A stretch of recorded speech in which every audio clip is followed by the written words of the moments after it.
አሰላሙ አለይኩም ወራህመቱላሂ ወበረካቱ። ውዶቼ እንዴት ዋላችሁ? እንዴት አመሻችሁ? እኔ ጋር ሁሉ ሰላም አልሐምዱሊላህ። ዛሬ እንግዲህ ጨረቃዎቻችን መተውልናል። በጣም ደስ ብሎኛል ስላየኋቸው። 3 ቀን ሙሉ ተቀተን ነበረ። እንዴ በቴሬር ሆን እኮ ተጨናነቅን እኮ እንዴ። በጣም ነው የሚጨንቀው፣ የምሬ ነው። ሲጠፉ በጣም ነው የሚጨንቀው። እና እንኳን ደህና መጣችሁ። ደግሞ ውብ ሆናችኋል። ሁለታችሁ አምሮባችሁ ነው የመጣችሁት። ፏ ብለውልን ነው የመጡትና ሁሌ የሚመርባችሁ ሀይሚና ብሩኬ የኛ ውዶች። ለማንኛውም ውዶችዬ ዛሬም ያው አታስቡ፣ አትጨናነቁ። ስራ ነው፣ ድራማ ነው። እንግዲህ አትሳደቡ ደግሞ እና ያው አትሳደቡ ለማለትም ይከብዳል። ሁሉም ተሳዳቢ ሆኗል። አሁን ታውን ቢሏቸው አይሰሙም። እኛም ራሱ ተሳዳቢ አድርጋችሁናል። ያው በኮሜንት ለተሳዳቢዎች መልስ ስንሰጥ ያው እኛም ያው ሆን ማለት ነው እና ለማንኛውም አሁን ላይ ውዶቼ በሁሉም ድራማ ነው። በቃ በተለይ አሁን ሀይሚዬና ብሩኬ ጋር የሚቀራረብ አንድ አይነት አይዲያ የሚሰሩት እነ ማርክ አሉ። እነዛ ማን ነው ስሙ ደግሞ ማን ነው ዊና ጋም ተጀምሯል መሰለኝ። ብቻ ሌሎችን ስለማልከታተላቸው ነው እንጂ ገረፍ እያረኩ እያየኋቸው ነው። ሁሉም ጋር ድራማ ነው እና ሀይሚና ብሩኬም ይሄን 2 ቀን የጠፉት እየተመካከሩ ነው ማለት ዝብርቅርቅ ስላለ አይዲያው በምን አይነት መንገድ እናስቀጥለው፣ አይዲያውን በምን አይነት ጣፋጭ አድርገን እንዴት አድርገን አጣፍጠን እናስኬደው አይዲያውን ብለው ተመካክረው ነው የመጡት። ልንገራችሁ ብዬ ነው። ከዛማ በኋላ ዛሬ ያው ከቀረጻ በኋላ ብሩኬ ለሀይሚ እየዘፈነላትና በአንድ መኪና አብረው ሄዱ ማለት ነው። እንደዛ ነው ታሪኩ። እና አታስቡ ውዶችዬ፣ እንግዲህ እንደዚህ እያልን ራሳችንን እናጽናና እንጂ ማን ያጽናናናል? ለማንኛውም ውዶቼ ድራማ መሆኑን የምታውቁት አንደኛ ይሄ አይዲያ እንደነገርኳችሁ ከዚህ በፊት ለብዙ ጊዜ የተቀያየረ አይዲያ ነው የመጣው። ሁለተኛ ሪል ቢሆን ሚዲያ ላይ አይመጣም። አነጋገራቸው ምናቸውም ያስታውቃል። ያው ብቻ በብዙ መንገድ ድራማ መሆኑን ትለያላችሁ። ሲቀጥል ደግሞ ሀይሚዬ የድራማ ለመሆኑም ደግሞ ጭምር ሀይሚዬ እንደዚህ ማውጣትሽ ላይ ቀር መናገርሽ ላይ ቀር መጀመሪያ ነገረሹ ቢሆን ኑሮ ይሄ ሁሉ ችግር አይመጣም ነበር። ግን ምንድነው ድራማ ስለሆነ አይዲያው እንዲቀጥል ድራማው እንዲቀጥል ምን ማድረግ አለባችሁ? እና ውዶች መገገም አለባችሁ። ገባችኋል? ለዛ ነው እንጂ ሀይሚያውን ጠፍቷት አይደለም እኮ። አሁን እንደዛ የላኩላት ነገር ካለ ቶሎ ብላ ሂዳ ከብሩኬ ጋር መጨረስ እንዳለባት ሳታቀቃርታ አይደለም እንጂ አሁን እኔ ባል አግብቼ ከዛ ባልሽ እንደዚህ አድርጎ ብለው የሆነ መረጃ ቢልኩልኝ እንዴት ነው የማደርገው? መጀመሪያ ቅድሚያ ምንድነው ማድረግ ያለብኝ? እሱን ነው መጠየቅ ያለብኝ። ይሄ ነገር ምንድነው ተልኮልኛል እንደዚህ ብዬ ይሄ ነገር እኮ እንደዚህ ነው ለምንድነው ምናምን ብዬ ጠይቃለሁ፣ እሱን ማለት ነው። ከዛ በኋላ ነው ወደ ሌላ ነገር የሚኬደው አይደለ? ግን ሀይሚዬ ምንድነው አሁን መጀመሪያ በሌላ አይዲያ መጡ። ከዛ ተገልብጦ አንተ ለጥፋተኛ ተባለ። ከዛ ሚስጥሩ አልናገርም ተባለ። ከዛ ምንድነው በስከ መጨረሻ ደግሞ ሚስጥሩ ተነገረ ማለት ነው። እና ይሄ የአይዲያው እንትን ነው በቃ ድራማው እንዲረዝም ስለተፈለገ እንጂ እውነት ሀይሚዬ እውነተኛ ከሆነ መጀመሪያ ከሱ ጋር ነበር መጨረስ የነበረባት ማለት ነው። ከብሩኬ ጋር ተነጋግራ እንዳለው አሁን ብሩኬ አሁን ልክ ነው ያለው ነገር ማለት ነው። መጨረስ ያለባት ከሱ ጋር ነው። እና ደግሞ የፈለገው ነገር ቢሆን የፈለገ መረጃ ቢላክ የፈለገ ነገር ቢሆን ሌላ ሰውን አምናችሁ የራሳችሁን ሰው ጋር እስከ መጨረሻው ማጣት የለባችሁም። የራሳችሁን ሰው ማስቀየም የለባችሁም ፈጥናችሁ ማለት ነው። ለሁሉም ነገር መረጋጋት መቻል አለብን። እና ሰው ልክ ብሩኬ እንዳለው አሁን ሴቶች ከባድ ናችሁ ብሏል። ሴቶች በጣም ከባድ ናችሁ፣ የማታገኙትን ሰው ለማግኘት ስትሉ ብዙ ነገር ታረጋላችሁ አለ። ስለዚህ ይቺ ልጅ ሴራ ነበረ። በቃ ያቺ የድሮ ፍቅረኛው ሲጀመር ነገሩ ያለፈ ነው፣ ያለፈ ታሪክ ነው። ያለፈ ታሪክ መሆኑን ደግሞ ያዋቀናል ማለት ነው፣ ተናግሯል ይሄ። ስለዚህ ፎቶውን ራሱ አይተሽ የድሮ መሆኑን ታቂ ነበር፣ መጠየቅ አይጠበቅብሽም ነበረ። የድሮ መሆኑ ያስታውቃል። ፎቶውን አይተሽ ራሱ መለየት ትችይ ነበረ አላት። ያ ማለት የድሮ ነው ማለት ነው፣ ቪዲዮ የድሮ ነው። ስለዚህ የድሮ ፍቅረኛው ናት እንደዚህ እያቀነባበረሽ ምናምን ያለፈውን ታሪክ በሰው እንትን አድርጋ የምትልክላት ማለት ነው። እንደዛ ሲሆን ደግሞ ይሄ ውዶች ትምህርትም ጭምር ነውና ብዙ ሰዎች በትዳራቸውንም ሆነ ፍቅረኛቸውንም የሚያጡት የራሳቸውን ሰው የሚያጡት ትዳራቸው የሚፈርሰው በእንደዚህ አይነት ተልካሻ መንገድ ነው። የሰው ወሬ በመስማት የሰው መረጃ ምናምን ተብሎ በእንደዚህ አይነት ነገር ሰውን በማመን ነው ብዙ ሰው ትዳሩን የሚያፈርሰው። እና ለሰው ቦታ መስጠት የለባችሁም ማለት ለሰው ቦታ መስጠት የለባችሁም ስላችሁ ከራሳችሁ ሰው ውጪ ሌላን ሰው ማመን የለባችሁም። እንደው ነገሩ አሳማኝ ሆኖ እንኳን ብታገኙት በቃ መጨረስ ግዴታ መጨረስ አለባችሁ። ከራሳችሁ ሰው ጋር ግዴታ ሄዳችሁ ያን ነገር ማሳየት ማውራት አለባችሁ። ከዛ በኋላ ወደ ውሳኔ ትገባላችሁ ማለት ነው። እናንተ በዳይ እስካልሆናችሁ ድረስ መንገዳችሁም ጥሩ ነው የሚሆነው።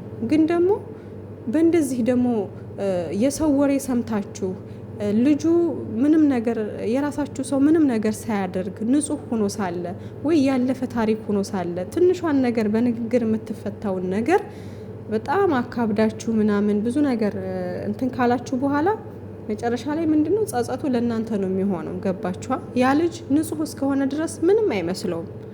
ገባችሁ? ግን የምትጎዱት እናንተ ናችሁ። መጨረሻ ላይ ተጎጂም እኮ እናንተ ናችሁ።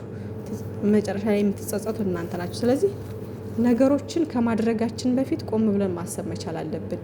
ቶሎ ብለን ሰው የሰጠንን ሁሉ አምነን ቶሎ ብለን ወደ ትዳር ማፍረስ ፍቅራችንን ወደ ማጣት ደረጃ ምናምን መለያየት ምናምን ቶሎ ለውሳኔ መቸኮል የለብንም።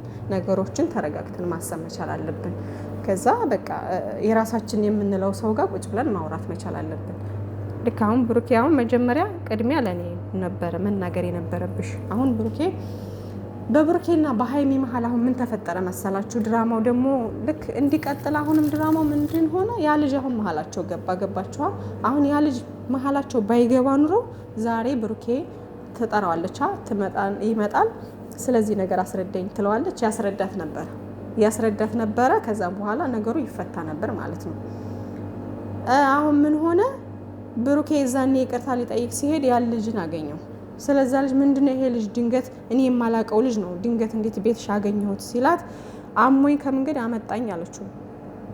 ከዛ እንዴት ሊሆን ቻለ ምናምን ከዛ አበባውን ሲጥለው ልጁ ውጣ ሲለው ምናምን ያ ነገር በጣም አናዶታል። ገባችኋል? የሆነ ነገር ቢኖር ነው እንደዚህ እያለ የሚጋፈጠኝ ልጁ ብሎ ልጁ ላይ ተናዶበታል። ከዛ ደግሞ መጨረሻ ላይም ደግሞ የሀይሚዬም ንግግር ምን አገባህ በቃ እኔ የፈለኩትን ማድረግ እችላለሁኝ ለአንተ ማስረዳት አይጠበቅብኝም ሁሉ ብለዋለች። ገባችኋ? ያንን ስላለችው በቃ አሁን በዛ ምን ሆኗል? ብሩኬ በጣም ተናዷል። በዛ ስለተናደደ አሁን ላይ ይሄን ነገር አስረዳኝ ስትለው በቃ ምንም ማስረዳት አይጠበቅብኝም ላንቺ አላት። አሁንም ደግሞ ማለት ነው እሷ ያለችውን ደገመላት። ከዚህ በፊት እሷም እንደዛ ብላው ነበረ። በቃ አያገባህም አያገባሽም የሆነ ነገር ሲላት አያገባህም በቃ የፈለኩትን ማድረግ እችላለሁ አያገባህም ምናምን ስትለው እንደውም ከዚህ በፊት በቃ አንቺና እኔ አያገባሽም ነው አይደለ? በቃ እኔም ስለዚህ የፈለኩትን ባደረግ አያገባሽም ነው ብሏት የነበረው ማለት ነው። እና ጥሩ አይደለም እንደዚህ ነገር። አሁን ለድራማም ቢሆን አያገባሽም አይባባልም። ካላገባህ ወይም ካላገባሽ ስለሱ ማንነት ወይም ስለሷ ማንነት መጠየቅ አያስፈልጋችሁም ነበር እኮ ሁለታችሁም ማለት ነው። አሁን ሀይሚዬ ስለዛች ልጅ እንደዚህ አደረገኝ እያለች እየተናገረ በቃ ማወቅ እየፈለገች ግን እሷን ሲጠይቃት በሰዓቱ ምን አይነት መልስ ነበር ስትሰጠው የነበረው? አያገባህም አይነት ነገር ነበር ስትለው የነበረው። እንደዛ ደግሞ መሆን የለበትም አይባልም። የራሳችሁን ሰው አያገባህም አይባልም። እና አሁንም ደግሞ እሷ ስትጠይቀው ደግሞ ብሩኬ ምናት አያገባሽም ማለት ስለዚህ እነዚህ ልጆች በቃ እልክ ተገባብተው እንትን እየተመላለሱ ነው ያሉት ማለት ነው። እና አያገባሽም አይባልም በራስ ሰው ላይ ማለት ነው። የራሴ የምትሉት ሰው የሆነን ሰው አግብቷችሁ የሆነ ነገር ካላችሁ በኋላ እንደገና መልሳችሁ ደግሞ አያገባሽም አይባባልም መባባል የለባችሁም። እና ትምህርትም ወሰዱበት። አንዳንዴ ያው እንደዚህ አይነት ላይፍ ስላለ ማለት ነው በእንደዚህ አይነት የምታልፉ ሰዎች ትኖራላችሁ። የራሳችሁን ሰው የሆነ ነገር ታደርጉና አያገባህም የሚባል ነገር የለም እንዴ። የራሴ ሰው ከሆነ ያገባዋል። ያነሰው ተጨንቆ ስለኔ አሳስቦት እስከጠየቀኝ ድረስ መናገር መቻል አለብኝ። ያኛውም ሰው የሚጠይቀኝ ቢያገባው ነው አይደለ? ስለኔ ያገባኛል ብሎ ስላሰበ ነው የጠየቀኝ። ስለዚህ ለጠየቀኝ መልስ ማግኘት አለበት። ገባችኋል? ስለዚህ የራሳችሁን ሰው አያገባህም አያገባሽም አይባባል እና አሁንም ቢሆን ልጁ ስላናደደው ነው አያገባሽም ያላት ማለት ነው። በቃ እኔ አሁን አንቺ ኦልሬዲ ከህይወት እንትን ብለሻል አይደለ? እንደዛ ብለሽኛል አይደል? ስለዚህ ልጁ ደግሞ በውስጥ መስመር ያናግረዋል መሰለኝ። ሌላ መጥፎ ነገር እያለው ይመስለኛል ያ ልጁ ማለት ነው። ማለት ፍቅረኛው እንደሆነች የሆነ ፍቅር እንደጀመሩ አይነት ነገር እያወራው ይመስለኛል። እና በዛም ተናዷል። በዛ ስለተናደደ ነው አያገባሽም ያላት ማለት ነው። እና ሀይሚዬ ቡርኬ ቁጭ ብላችሁ ተረጋግታችሁ ድጋሜ አውርታችሁ ነገሩን ቋጩት። የምሬ ነው። እኔ ድራማም ቢሆን አሁን የሆነ በእንደዚህ አይነት ወይ እንዲቀጥሉ አልፈልግም ነበር። ምክንያቱም ከዚህም በኋላ ጭቅጭቁ ይቀጥላል ማለት ነው። እና ውዶችዬ የምትሳደቡ ሰዎች ደግሞ በጣም ትገርሙኛላችሁ። በተለይ ደግሞ ኮሜንት ላይ የቡታጅራ ወንዶች እንደዚህ ናችሁ፣ የቡታጅራ እንትኖች እንደዚህ ነው። አሁን ደግሞ ብሩኬ ላይ እንግዲህ አፋችሁን ስትከፍቱ ነው የምታመሹት ቲክታክ ላይ ማለት ነው። እና እነሱ እንደሆኑ ቼክ አያደርጓችሁም። ሀይሚዬም ተናግራለች የድሮ ፎቶችንን እያመጣችሁ ምናምን እኛ ሂደናል፣ እኛ ለውጥ ላይ ነን፣ እኛ እየሄድን ነው። እናንተ ግን እዛው ቁጭ ብላችሁ ስለ ሰው ማንነት ስታነሱት ስትጥሉ ትውላላችሁ አለቻችሁ። በቃ ስለ ሁሉም ተወክላ ተናግራለች። ቢያንስ የዛሬውን እንኳን የሀይሚዬን ንግግር አይታችሁ ማፈር አለባችሁ ተሳዳቢዎች ማለት ነው። እና ግን አትቆጠቡም። አሁንም ራሱ በጣም ብዙ እያየሁ ነው ኮሜንት ላይ ይሄን ውዶች ስራውን ሲሰሩ ተመካክረው ነው የሚሰሩት። ተው በቃ አትሳደቡ፣ ተው ተመካክረው እስከሆነ ድረስ የሚሰሩት እንደዚህ እንትን ማለት የለባችሁም። በቃ መጨረሻውን ማየት ነው ዝም ብሎ እና የቡታጅራ ወንዶች ምናምን እነሱ በነገራችን ላይ በጣም የቡታጅራ ወንዶች አንደኛ ናቸው። የስራ ሰው ናቸው፣ ቁጥብ ናቸው። ይሄ የምታዩት እንትን ነው ገባችኋል? እንጂ እውነተኛ ትክክለኛ ማንነታቸው ምናምን አይደለም። በእውነተኛ ትክክለኛ ማንነታቸው በጣም ጨዋ ናቸው። ብሩኬ ደግሞ ከእንደዚህ አይነት ሰው ጋር እንትን የሚል ሰው አይደለም። በጣም ጨዋና መልካም ልጅ ነው። ያለፈውን ጊዜያቶች ነው ማስታወስ ያለብን። የሆነን ሰው ስንጣላ ያለፈውን ነገር እንረሳለን በአንዴ ማለት ነው። ስንት ብዙ ጥሩ ነገሮች አሳልፈዋል። አሁን እኮ ስቲል 2 ዓመት ሊሞላቸው ነው እነዚህ ልጆች። በጣም የማይረሱ ጊዜያቶችን ያሳለፉ፣ በጣም ብዙ መከራ ችግሮችን አሳልፈው ተረዳድተው እዚህ የደረሱ ልጆች ናቸው። በአንዴ ዝም ብላችሁ ልታወርዷቸው አትችሉም። ስለዚህ የምታወሩትን ነገር እወቁ። በጣም ስርዓት ያለው ልጅ፣ በጣም ጨዋ ልጅ ነው ብሩኬ ማለት። ስለዚህ ሀይሚዬንም በጣም አስተዋይ፣ በጣም ጀግና፣ በራሷ የምትተማመን በጣም ጎበዝ ልጅ ነች። ስለዚህ ሀይሚዬም የምትሳደቡ ብሩኬንም የምትሳደቡ ስነ ስርዓት ያዙ እና ይመቻችሁ ውዶችዬ። እቺ መቼም አይለያዩም፣ ፈጣሪ ያገናኙ፣ ማንም አይለያዩም እንግዲህ እና እረፉ። በቃ ተሳዳቢዎች እረፉ። ከስድብ የጸዳ አስተያየት ስጡ። አፋችሁን ብትከፍቱ ማናችሁም በጣም መጥፎ ስድብ፣ ኧረ ቢስሚላ ህይወት ሙሉ ለቅሶ ይሁን ያለች ሴት አለች። ቢስሚላ አንቺ እንደዚህ አይባልም፣ ወላሂ እንደዚህ አይባልም። ምን አይነት ፍጥረት ነሽ?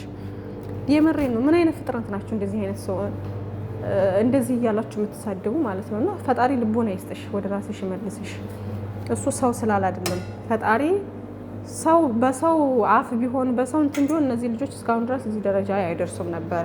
ግን ምንም የሆኑት ነገር የለም። ኃጢአታችሁ ወንጀላችሁን ሰብስባችሁ ትቀመጣላችሁ እንጂ አዳሜ ምንም የምትፈይዱት ነገር የለም። ስለዚህ እረፉ በቃ እና እንወዳችኋለን። መልካም ምሽት።